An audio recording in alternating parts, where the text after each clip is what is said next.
Hi, my name's Carl, I work in finance, and I'm really excited today to crack open Pandora's box on men's health in a way that we just don't do enough.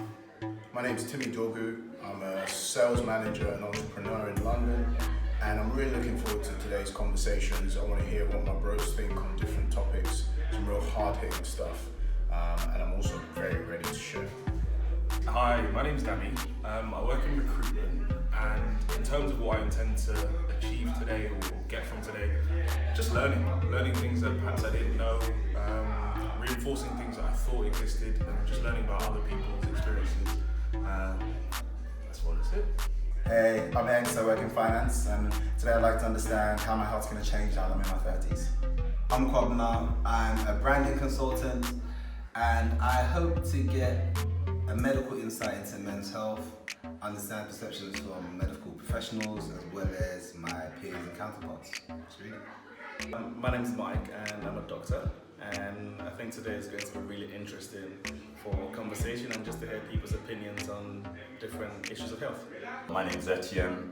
I'm a Deputy Director of Operations at a US company, and today I expect there to be a lot of laughs, a lot of jokes, and some serious conversation about men's health and medical issues affecting us guys, so I'm looking forward to it. Hi, welcome to another Clinic Diaries with me, Dr. Danso, and today we're going to be talking about mental health, particularly mental health in black men. So I wanted to just share some statistics with you. According to Samaritan's annual suicide statistic reports, 4,382 men took their own lives. That's an average of 12 a day, comparison to 1,439 women by suicide in the same time frame, which is about 4 a day. Interestingly, black men are 17 times more likely to be diagnosed with serious mental health issues. What do you guys think about that? Yeah, it's quite worrying. It is really worrying. Obviously, especially as a male who I think I'm sane, but that's usually the problem, right? You think you're sane, you think everything that's being thrown at you shouldn't be an issue. You think you can handle everything until you snap. And I think that tends to be a problem. And I think something like this platform that you've given us to be able to speak about things and discuss with our fellow guys is important in terms of everything from hair to mental. One other statistics actually I want to share with you is in clinic I see a lot of patients anyway, but 1 in 3 patients I see, men and women, children, are mental health. That's huge. And that's whether it's stress at work, stress at home, anxiety, depression, schizophrenia, just bereavement. There are so many aspects of mental health, and I think people assume that, you're psychotic or you are depressed and you need tablets, but you don't realise that it affects everyone at some point. And I think I've spoken about my own sort of journey with anxiety and having therapy, but I'd love for you guys to tell me about what you think, and even more importantly about whether you felt that you've had a mental health problem or what you would do, if you know what you would do if that happened to you. Well, the key issue is that unlike other ailments that someone will come to a doctor with, you can't see mental health. You know when someone has cut their hand open and needs stitches or needs to heal, needs medication for antibiotics, whatever it might be. With mental health, it's so invisible that even the patient or the victim struggles to actually come to terms with it. That's, the statistics you said are absolutely right. I think the even more powerful one is that suicide is the biggest killer of men under 25 or something crazy like that. And it's because it's the kind of illness that will just creep up and creep up and creep up. And as you were saying, will just hit you like a ton of bricks in the worst way possible when you least expect it. But we don't talk about it, we don't have education on it. I think there's a huge problem in our schooling education system in this country where, we talk about Pythagoras theorem and, working out angles, but we don't talk about how to calculate how much you need to pay on a mortgage or how to deal with mental health. The education of young people in this country doesn't speak to the things that people need to be prepared for. You need to be prepared to deal with mental health. You need to be prepared to manage your finances, but we're not being taught. There's a combination of factors as well when it comes to men that make it more acute. There's the expectation of things that you're supposed to be able to achieve in your life and things you're supposed to be able to do for those around you. And there's the fact that we have less outlets to discuss the anxieties that we have and ways to reduce the stress. We don't feel that we can have those conversations as easily, and we're not as good at having them. Part of the problem is if you are not achieving those things, or you're made to feel less than in any way, your stock falls even further if you confront and have a conversation. It's one thing to say if you're failing at work, but then if you feel that you go and have that conversation with someone else, then someone else now knows that you're failing at work and that you're struggling. And there's the idea that, oh, well, now someone else knows, it makes it worse. I'm not saying it's right, but that's how people see it. Being able to acknowledge where you might be failing or where you might have a weakness seems to make the weakness even more severe, rather than people seeing it as a form of healing. And that's a big problem in itself. You have to see it as a step towards where you want to be, away from where you are at the moment. But people don't see it like that. I think there's a couple of things about it. It's interesting listening to your thoughts about this. I think there's definitely aspects of unrealistic expectations as to what you're supposed to get by a certain age or by whatever time in your life, and when you don't get that, you're continuously comparing yourself to other people. And there is an element of self-validation and self-perception in there. But also there's social media plays a huge role, and regardless of what age you are, as long as you're using social media, we're just speaking about this, right? Yeah. I don't use it as much because I know that most of the things on there are not real. But a lot of people, even though they know that, still compare themselves to that. So it's very difficult. I've seen, as you say, many people come in and you think, why has this happened to you? And it may be something so small. So I'm going to speak about a young boy I saw once, and he was 16, and he tried to commit suicide. And when you asked him why, he said, oh, somebody came to his school, a new person, and has stolen all his friends. And to me, you may think, actually, that's a really tiny thing. But that's the thing that, as you say, just made him snap. Everything else leading up to that was all the things that built up these emotions. And it's quite interesting, because how do we manage that? We can't talk about it. And then you look at the black male community, and in the past, I can't speak for everyone, but in the past, speaking about mental health is a sign of weakness, and you're supposed to be a strong person who can deal with anything that's thrown at you. And that's not normal. That's not a real expectation of anybody. You know, things happen and you should be allowed to deal with it, or be allowed to speak about it, or see somebody else to talk about it. And when you do that, people say, no, you're not strong enough. And I think dealing with that, as you say, having this platform to do that and do it openly in a safe space is really important. Absolutely. Yes. I have a few points. So in another life, I was an army officer, and I had quite a few soldiers in my troop who suffered with PTSD, etc. And the big thing for them was being unable to speak about it, for fear of being considered weak, or for fear of being considered unable to do the job that they love. So they don't want to say to the boss, oh, I'm struggling with this, that, the other, nightmares, etc. Because then when we've got a range day the next day and we're dealing with live ammunition and weaponry, they don't want their peers to be calling them into question, saying, all right, are you going to have my back when we deploy to XYZ, or are you going to be caught up in your own mind? So I think that's a very extreme example, but within regular society as a whole, or civilian society, if you want to call it that, I agree with Mike. There's this whole image and perception of a man is this, a strong man is this, and even sort of our generation, let's say, versus, say, our parents' generation. So, for example, just personal example, so my wife's a consultant, she earns more than me. I don't really have an issue with that right now because, you know, we're together. My money. But I know that for, say, her father's generation and that group of peers, it's, your wife is making more than you. How? You know, and it's a big thing.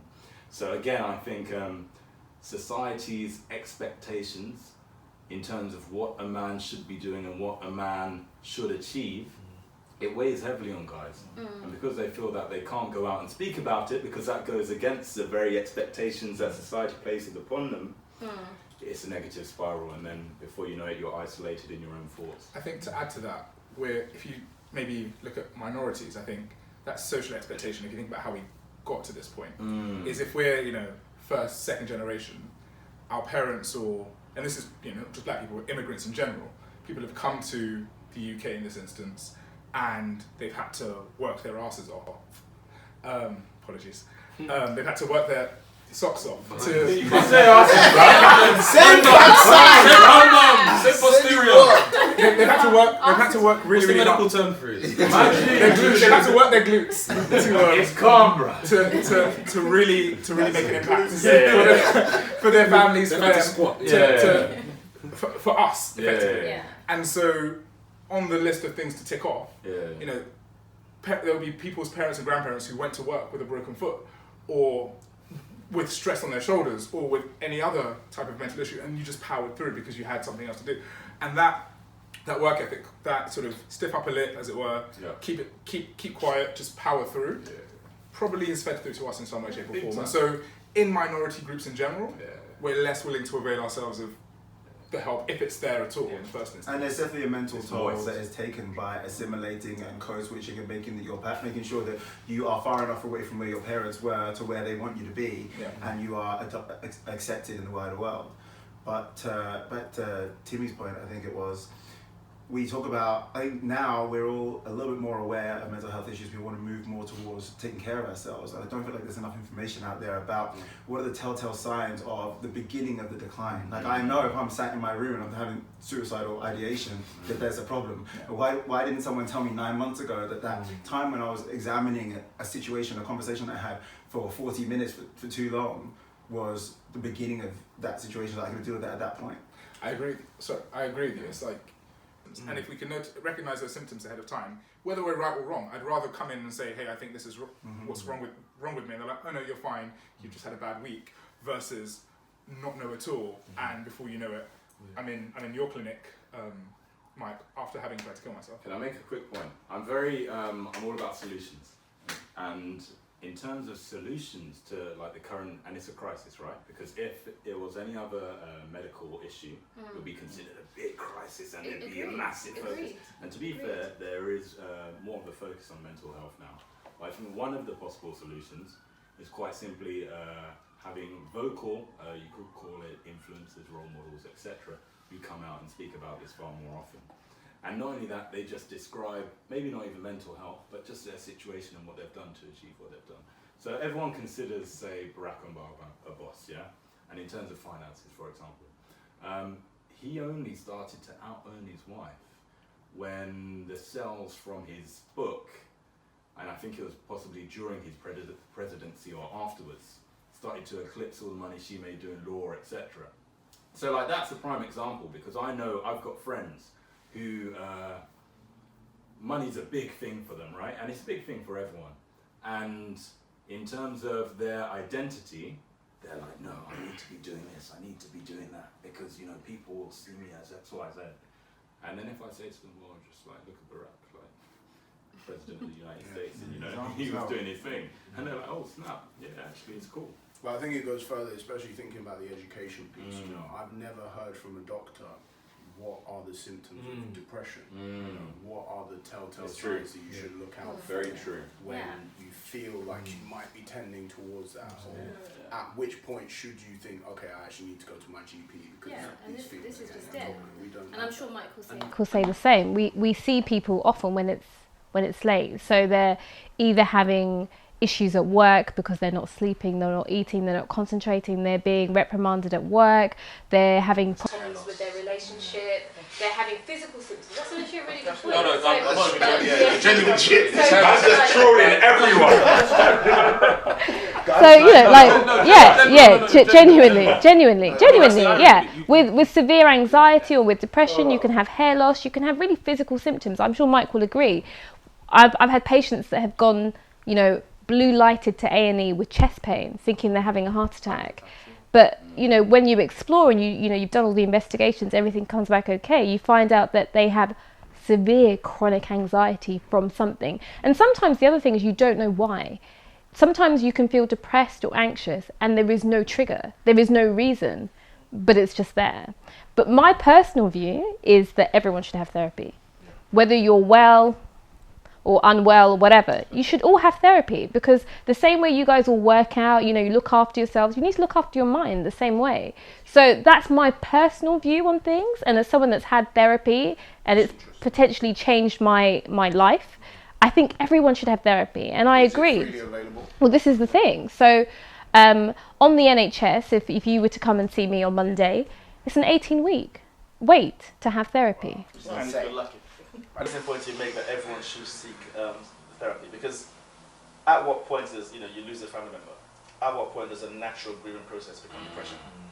As far as the medicine goes, we sort of use a time scale. So, this is going a bit too long, now you're depressed. And you've got these other symptoms. But if you have those symptoms 2 weeks after losing a loved one, it's normal, it's fine, we'll just support you.